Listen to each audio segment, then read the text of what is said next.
Hello viewers and welcome to my channel Mita's Diary. শিটংয়ের বিশেষ হোমস্টেতে আজ আমাদের সেকেন্ড ডে।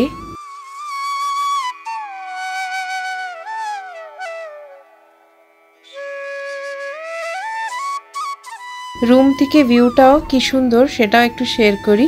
রুমে বসেই কাঞ্চনজঙ্ঘার দর্শন করা যায়। বিশেষ হোমস্টের ডিটেইলসটা আমি আগের ব্লগে দিয়ে রেখেছি।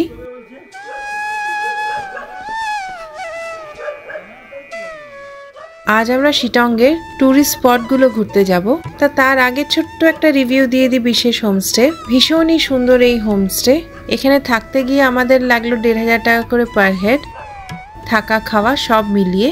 আর সাথে যতবার ইচ্ছে চা সেটাও কমপ্লিমেন্টারি।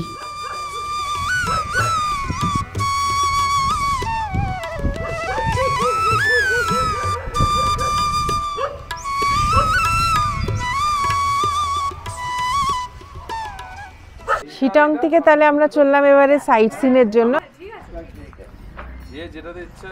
আজকে সাইট সিনে থাকবে আহালদারা ভিউ পয়েন্ট আর লাটপাঞ্চার ফরেস্ট।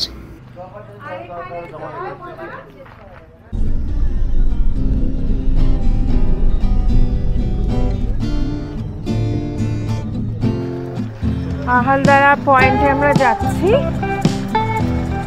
গাড়িটা পার্ক করা হলো।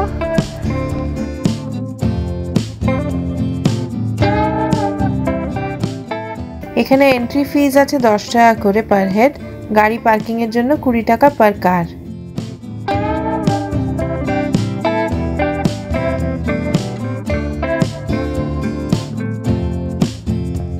এই উপরে উঠেও একটা হোমস্টে, দারুণ সুন্দর।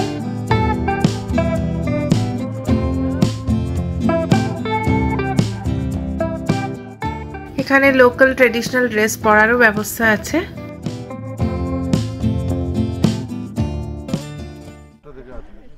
এই জায়গার মেন বিশেষত্ব হচ্ছে এটা 360 ভিউ, সাথে তিস্তা নদী, একদিকে কার্শিয়াং আর একদিকে শিটং। সব পাহাড় এখান থেকে দেখা যায়। আর তিস্তা নদীটা দেখতে পাচ্ছি, এই যে এখান দিয়ে হচ্ছে তিস্তা নদী। আর এখানেও বেশ সুন্দর হোমস্টে গুলো, দারুণ।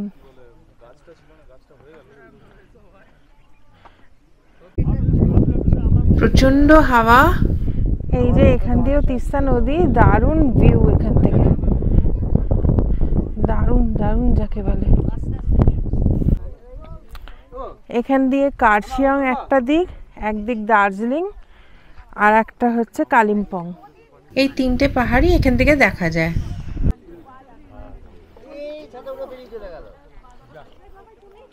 এখান থেকে ভিউটাই দারুণ।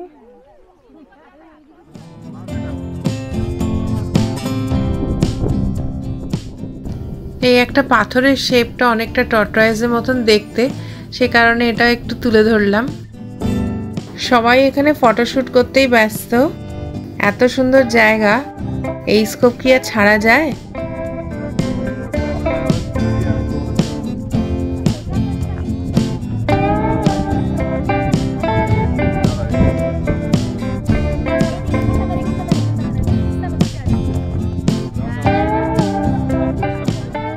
চারিধারে চা গাছ আর তার মাঝখানে এই ছোট ছোট কটেজ গুলো দেখতে দারুণ সুন্দর লাগছে। এই কটেজ গুলো থাকার জন্য কিন্তু এগুলো অনেক আগের থেকে বুকিং হয়ে যায়। কিছুক্ষণ এখানে সময় কাটিয়ে এবারে চলে যাব সেকেন্ড পয়েন্টে। আমাদের আজকের সেকেন্ড পয়েন্ট হচ্ছে লাটপাঞ্চার ফরেস্ট। তো এখান দিয়ে চলে যাচ্ছি। গাড়িটা পার্ক করে আমরা এখান দিয়ে রওনা দিলাম। একটা সরু রাস্তা, তবে এই পয়েন্টটা মনে হয় অনেকেই কভার করেন না, সেই কারণে এই জায়গাটা একদমই ফাঁকা। বাবা, বেগুন ঠেগুন সবই লাগা, টমেটো।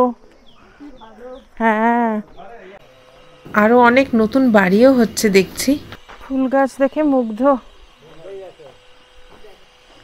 এখানেও হোমস্টে এগুলো।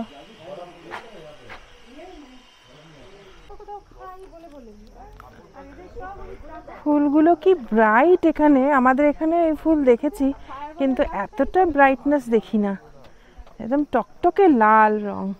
আমাদের ওখানে ফায়ারবল বসাও, ওটা সে রং হয়ে পুরো রংই চেঞ্জ হয়ে যাবে। এই আমরা জঙ্গলে এন্ট্রি নিচ্ছি, পুরো চারিধারটা জঙ্গল, ওখানে একটা ভিউ পয়েন্ট আছে, আমরা ওই ভিউ পয়েন্টেই যাব ভাবছি। এখান থেকে সিঁড়ি দিয়ে একটু ওঠা, আর শব্দটা শুনুন, জঙ্গলের যে একদম অ্যাকচুয়াল ফিলিংটা এখানে পাওয়া যাচ্ছে। এই জায়গাটা হচ্ছে লাটপাঞ্চার, এর বিশেষত্ব হচ্ছে চতুর্দিকে সবুজ বনানী, আর সেখানে প্রচুর পাখি পাওয়া যায়। দুর্ভাগ্যক্রমে আমরা যে সময়টা এসেছি এই সময়টা পাখির সিজন নয়, কিন্তু যদি ফেব্রুয়ারি, মার্চ বা এপ্রিল এই সময় পাখির রং বেরঙের পাখি এখানে এসে বসে থাকে। বার্ড ক্যাচারে এই সময় আসে এখানটা ভ্রমণ করতে।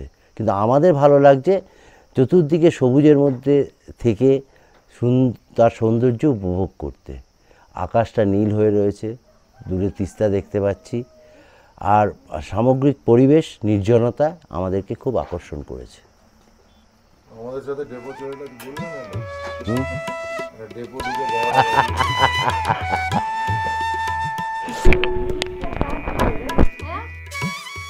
এই ভিউ পয়েন্টে এসে এখন আমরা বসলাম, পাহাড়ের মাঝে এই ছোট ছোট বাড়িগুলো কি সুন্দরই না লাগছে দেখতে, আর স্পেশালি বাড়িগুলোর লাল রংটা ভীষণই ক্যাচিং।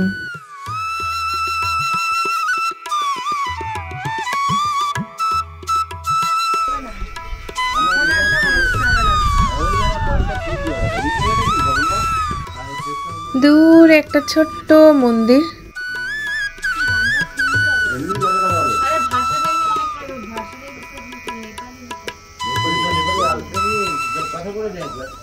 কিছুক্ষণ এই ভিউ পয়েন্টে বসে থেকেই এবার আমরা রওনা দিলাম আবার হোটেলের দিকে। হোটেল থেকে লাঞ্চটা করে আমরা আবার বেরিয়ে পড়ব নেক্সট সাইট সিনের জন্য।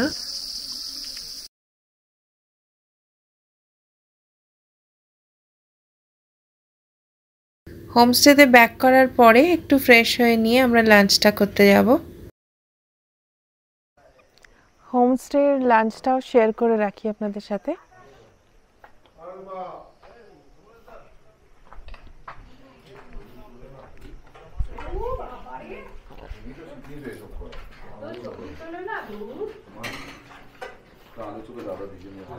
আজকে দেখতে পাচ্ছি রাইস, ডাল,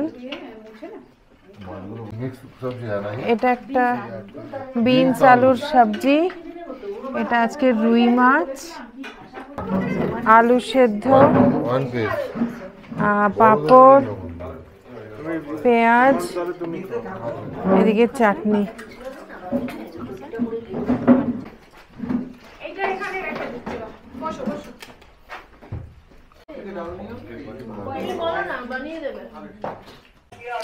এই হচ্ছে এখানকার মেনু, আমি সবই নিয়ে এসেছি অল্প অল্প করে, মাছ, আলু সেদ্ধ, ডাল, এটা তরকারি আলু বিনসের সাথে ভাত, আর এই পাঁপড়, চাটনিটা পরে নেব।